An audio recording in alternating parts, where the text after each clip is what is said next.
Hello, Dr. Sammy Gibson here, and we're going to talk a little bit about microchips. So here in the El Paso County, by a certain age, typically 1 year, by law, you do have to have your patient's microchip. Just an FYI note for you guys. If not, don't get caught. If you do, the city can fine you, and I believe it's anywhere from a $100 to $300 fine. Microchips typically cost around 35 bucks, plus or minus a little bit, depending on where you're at. Advantages to getting a microchip. So, microchips have helped a lot of owners reunite with their pets after 4th of July's, New Year's birthday parties, just loud noises, they get scared and run away. Or the owners go out of town and come back and the dog dug out or something like that. Patient gets scared and runs away.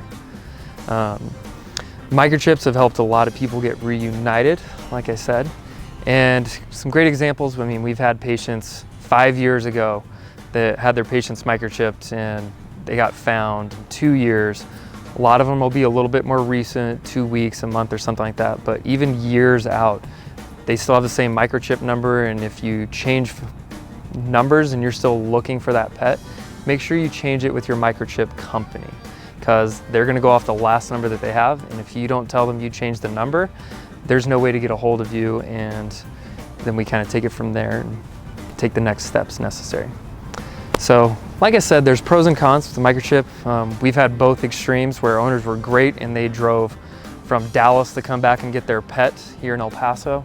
And we've had other patients where they lost the pet and we'll get a hold of them. They will answer the phone and then they'll say, yeah, no, I lost that patient 2 years ago. I'm not interested anymore. Thank you, goodbye. We've had other tough situations where a Good Samaritan will bring the patient in and we'll say, okay, we got to check the microchip. We'll get the microchip number, we'll call. We'll get a hold of the owner and they won't give us permission to treat anything or something like that. And sometimes it's a little bit of a problem because the patients are actively dying. One of our most recent ones we did have, and the patient was hit by a car. Good Samaritan brought it in and left abruptly. And we did get a hold of the owner multiple times. She said she was going to have a vet friend come look at it.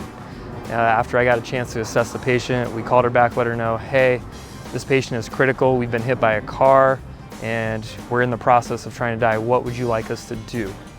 And they basically hung up the phone and we tried calling multiple times, but we just don't have permission to do something and we can't treat.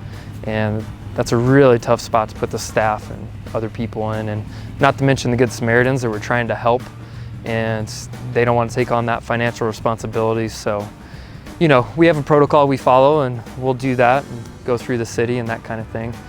But it's a good idea to have them microchipped. That way you can find them if somebody loses them. But that being said, there's a lot of microchip pets that get left and they are intentionally left. So, you know, hope you all can find them and enjoy your little ones, and hope the microchip can reunite you if you ever get lost. Take care.